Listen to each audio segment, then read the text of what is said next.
Black Knight satellite. How many of you ever heard of it? Rob, I know you've heard of it. The Black Knight from Monty Python, but not. Okay. Not this one. All right, we're gonna get a little weird here for a second, and let's weirder see than we normally are. Yeah, I think this is solid, like right in the mix where we should be.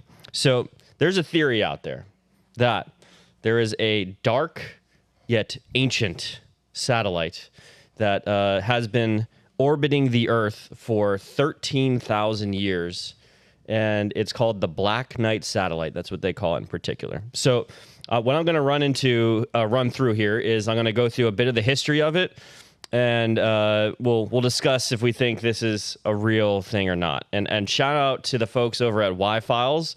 I originally got clued into this story from them. They do some great work over there, so shout out to them. So first is 1899. Nikola Tesla in his Colorado Springs laboratory received strange radio signals, initially thinking it originated from outer space, and figuring that, hey, I'm starting to see these radio signals come back, and it doesn't make sense. They're not coming from Earth anywhere. And Kel, I think you can see the picture of Tesla in his Colorado Springs laboratory there too as well. Fast forward a little bit, 1900s, Guillermo Marconi and Jorgen Hals also detected unusual signals. They were later identified as long-delayed echoes. Rob, you're in radio. You might have heard of LDEs, maybe not. Very familiar. Okay, so this is where you send out a signal on the radio, and it returns several seconds later after the transmission. And reports came in that all of a sudden they were starting to notice that when they looked at these signals, they were transmitting numbers, and strange numbers in a pattern. So May 14th, 1954, U.S. newspapers report that artificial satellites are orbiting the Earth and this is before the launch of Sputnik. Obviously, that doesn't make any sense. What's going on? What's been up there since, supposedly Sputnik is the first thing that's ever gone up. 1957, Soviet Union launches Sputnik, and then that technically is the official to go up in orbit. Then fast forward, 1958, Major Donald Keyhoe. By the way, too, the spy satellites that went up are called Keyhoe satellites. The U.S. government is tracking large objects orbiting the Earth, and this is a Defense Department document that is talking about the process in which they're tracking these. The Pentagon in 1960 acknowledges it's tracking a dark satellite, sparking concerns it could be the Russians, but they really don't know what the heck it is. 1960, New York Times reports on an unidentified satellite observed in polar orbit. Why am I highlighting polar orbit? It's not a technology we had at the time. Everything when you had a satellite up in the 60s is following the orbit of the Earth. It's following along with the direction that the Earth is spinning. So this is going this way. This is going this way, which also... Hitting both poles. Hitting both poles, and is the ideal orbit to track the entire planet. So if you're just following with Earth's synchronous orbit, you're not going to be able to see as much. But if you go pole to pole, you can see a heck of a lot more. And we didn't have the technology at the time. 1963, astronaut Gordon Cooper, who looks like a cutout of Captain America, reports seeing a green glowing object when he's up in space. And he also, the same ground stations were tracking the same thing. They were seeing what's called a prograde orbit, also something following him that was going in an orbit that didn't make any sense. And Gordon, I think it was the Mercury mission, he came back down, and the media was not allowed to ask him about the unidentified flying object or something that was following his spacecraft. Then we have researcher Duncan Lunar analyzes what those LDEs are that I talked about earlier, pattern that points to, he was picking up on how these signals that were coming in had numbers, and when you put these numbers in the right sequence, they were pointing to a star map of the constellation Epsilon Boötes. I'm probably saying Boötes incorrectly, but indicating that there's a potential alien origin for this dark satellite. When you say so the numbers were coming in, and when you say put them in order, so literally like 0, 1, 2, 3. Correct. So coding. Yes. So they were coding the message that was sent, and then what that sent them to was some type of foreign constellation. Okay. Yeah, a place where there's, technically you plug it into a star map and it's like coordinates sending you to a particular place in the universe. Okay. And then from the numbers in the transmission, that's kind of where they got how the concept of, okay, this thing is not even from this universe, or this galaxy is probably the better, correct way to say, or solar system. It's technically within the galaxy. Then NASA's STS-88 mission photographs the unidentified object in orbit as well. And so you can see a picture of this. It's hard to see a little bit from this. I've seen that a million I highlighted times. it in red. It's just this weird looking object just sitting out in the middle of nowhere. And the claims are that it's space junk. But as Mr. Gordon said earlier, he would notice something that was very similar to this following his spaceship, or the lunar module, anyways, when he was going up there. Lunar module, no, sorry, his Mercury spacecraft. Then 73, and I'm sorry this is going on, but this is important to know. There's a lot of information coming through here. Duncan Lunar publishes his findings that he suggests the Black Knight satellite has been orbiting the Earth for 13,000 years. The Defense Department in the 60s reported on silent satellite objects. The Endeavour shuttle saw it. Multiple shuttles have seen it when they've gone up. It's getting weirder and weirder and weirder. And despite numerous reports and theories, the scientific community is just blowing past it, saying, no, it's just space junk or a natural phenomena. And we've seen that accounts of ancient landings of aliens, of ancient space races coming from different areas all over the universe have been here for a long time. I'm going to play this video. This was just the first maybe 30 seconds of this. This is where David Grush on Joe Rogan's podcast is saying, hey, at least the first stuff we've seen come across, we've been tracking is the 30s that I'm allowed to talk about. But these ancient encounters have been here for a long time. Let's go ahead and play that video.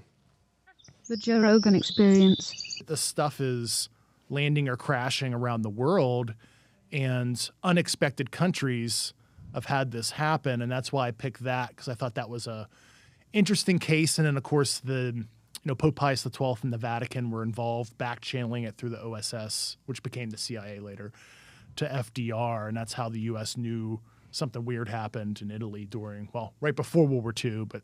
So this is 33 was the first documented.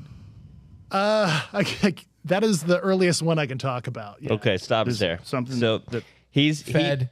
Sorry. It's definitely Every a fed. time I've seen him, I go, there's something off about that guy. And the fact that there's no background info on him whatsoever on the internet. And believe me, we can find it. If there's info on somebody on the internet, we will track it down. And we couldn't find anything on this guy. We'd love to get David Grush on the podcast, but nobody can get a hold of him. Yeah. And yet somehow he's public and out there before Congress and on Joe Rogan. But nobody else knows how to get a hold of him, apparently. 100% fed. Yeah, he's definitely a fed. But I would say this, that if you're at the level of security clearance that David Grush is, which is a top secret security clearance, compartmentalized, and he's worked for the NRO, National Reconnaissance Office, that is undoubtedly the intelligence agency within the United States that has the biggest budget. It crushes the budget of the NSA, crushes the budget. And what is it called? It's the National Reconnaissance Office. How many of you guys have ever heard? I'm sure you haven't. I have not. I have written reports for the website about alien stuff, and I have never come across that organization. You're proving my point. Is that the, and it has a bigger How do budget you than- know? That says a lot. I've just seen a few things over the years. Fed. But so they have a bigger a bigger budget than the defense, and that is the biggest budget for the United States is Department of Defense, correct? Yeah. So the NRO, or the National Reconnaissance Office, handles all of the spy satellites. So for this guy, basically, is sitting at the correct spot within the government to be able to have access to unidentified aerial phenomena and be able to have the evidence and the background to say certain things are going on. Now, obviously, he only got clearance to talk about a few things. And obviously, if he has that high level of a clearance, his public persona is going to be scrubbed, on a massive level. To bring it back to the the Black Knight satellite. Yes. You mentioned that guy put out something saying it's been for 13,000 years. David Grush just said, the furthest I can go back is the 30s. When most people think about, alien encounters and all this weird stuff, I think, Rob, you're our alien, alien guy. You're I've been our probed. alien What are you expert for the insinuating? most part. But like when you go back and look at when people became aware of aliens and UFOs, and it's Roswell in the 40s. That's like the first thing. Well, if you date back all the way to like Ancient Egypt, yes, of course, where there's but straight that's cave drawings. yeah, of that's far UFOs. more fringe and theoretical. But like people okay, everyone in the U.S. started seeing aliens after the Roswell incident in the 1940s. So where did this guy get the conclusion that it's been here for 13,000 years? Like how did he get to that number? It was through his process of doing the research on like the number sequences he was getting. He was also in the origin of what it would take for that to come here. And there's more to it. And for me to explain it would be like a kindergartner trying to explain astrophysics. It's going to sound dumb on multiple levels. I think this guy was a pretty bright guy. If they're saying, okay, this in 13,000 years ago, what's going on then? That's the Younger Dryas. That's when we had some massive upheavals on the face of the earth, where all types of stuff was going on that Graham Hancock talks about, and how there were massive polar shifts and all this stuff going on. So he might have been bringing it back to something that was going on then. I have a few questions about this. Yes. Is this man? Alien or unalien? Like, is there aliens inside of the thing? No, there's no claim that there's anything living inside of it. It's just that there is. Well, if they have the technology to get it here, why would they need somebody to be inside to run it? I would assume that they'd be able to run that remotely. If we have the ability to launch satellites and run them from here, Yep. imagine the ability and technological the technology that those civilizations have to send something here to How monitor. disappointing! Our first content is going to be a Zoom call. No, I think they're already here. Well, and that's a point Tucker agree. Carlson has made quite a few times, that like there's no alien encounters of like them arriving. It's like whatever the phenomenon of aliens are, they've always been here. Like because 13,000 years ago, It's like the Palestinians argument for Palestine. We've always been here. Then Israel came in and took over. It's the exactly. same thing. Space Jews. Okay. But when you go back 13,000 years, that's like the earliest parts of human civilization, like the earliest traces of anything resembling modern man being in a civilized capacity. So if they've been up there observing the entire time, that's like they were here long before us. Agreed. So are we just the experiment that they've been watching to see how it plays out? Is I have humanity no idea. just some big alien experiment? Are we heading towards a conclusion to that experiment that doesn't look good? When you look at all of the conflicts that are going on, the escalation and talks of nuclear war, are we at the point where the aliens are watching this experiment, learning and going, look how wrong it's gone? Yeah. That's one possibility. The other possibility is that they're just further along in the timeline than us, that when we get to a certain, and we're already doing this now, but once you have the capacity to send out a satellite that can go into other solar systems, other universes, stuff that can go far away, that's what we're gonna do. We're gonna send out satellites to go monitor to see if we'll go to all the Goldilocks planets and look to see where there's life. Think how long And we've see what's been going on. pumping radio Yeah, but- signals out into space. Like basically since we were able to put stuff up there, we've been sending signals, and it's music or whatever that we're playing. Eventually somebody's just going to come out and say, hey, could you turn that down? Your music sucks. Yep. But Well, according to we're gonna see Tucker, what happens. you mentioned that they're already here. Tucker says that they're interdimensional beings, Which is and- actually more where I come down. Like I don't, but my religious convictions sort of inform my view on aliens. I don't necessarily think it's an advanced civilization just like us, but they just got really far ahead and then came here.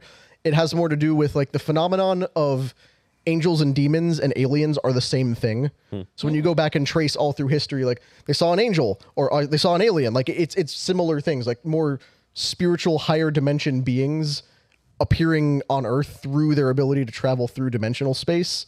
But that's a whole other convoluted That's more in thing. alignment with like the Christian kind of worldview. I mean, if you read through the Bible, it's not going to tell you here's how to think about aliens, but it does have a standpoint of like humanity is kind of the center of God's creation. Like he didn't make a bunch of other things that are out there living just like us, because when one group sinned, it's not like, Space Christ went to every other planet to die for those aliens as well. Space Jesus. Christ. Space Jesus. Space Jesus, yes. Exactly. So it is more like, okay, humanity is the center of it, but there's a bunch of spiritual stuff happening that we aren't aware of that has a vested interest in what goes on Earth. So there's, good ones, evil ones, and they are all able to interact with the planet in the same way. When you look at, and we'll wrap up on this, when you look at how technology has drastically improved. Like, I remember the very first computer that I had, it must have been early 92 or 93. It was Oregon Trail. Yep. You remember that game? I love It was the Oregon only Trail. game you could play, Yep. but literally it was like it was green and black, like the screen that I had. It was a big box computer. And now look at this. You can use this to, I don't know, download Minect and connect with your favorite experts at any time. Like, the technology has advanced so quickly. It almost feels like when I look at this, there is some type of higher in different civilization that has different technology, and I feel like every once in a while they give us some of that technology to see what we do with it and what we turn it into. Because explain how in 20 years computers have gone from what they are to what they are today. I don't use a desktop computer. I use my phone. Look at printers. Printers used to be massive. Yes. You'd have to print out sheet by sheet, and you have to pull the sides off. Now you can print on demand from here. I can print to the other building that we have 2 miles away. Yep. Technology is insane, and for us to be able to expedite it that quickly, it almost feels like there's otherworldly tech that we're using, that we're being given, that we're just testing out as we go. And is the goal to keep you plugged into it for your entire life? Oh, they've worked now because I'm screwed. I'm into it. Even back then, when you were on your big box computer, the internet was a thing you accessed in a fixed location, and when you left the computer, you left the internet. Now you carry a device in your pocket Plugged that in has at all times. more computing power than the thing that landed us on the moon, allegedly. Yes. Yeah. So Allegedly. look at what the progression is. Now you can get VR headsets to scroll TikTok, play an Xbox, and shop on Amazon at the same time. Well, very interesting. If you want to read more, go look up the Black Knight Black satellite. Knight. Black Knight satellite.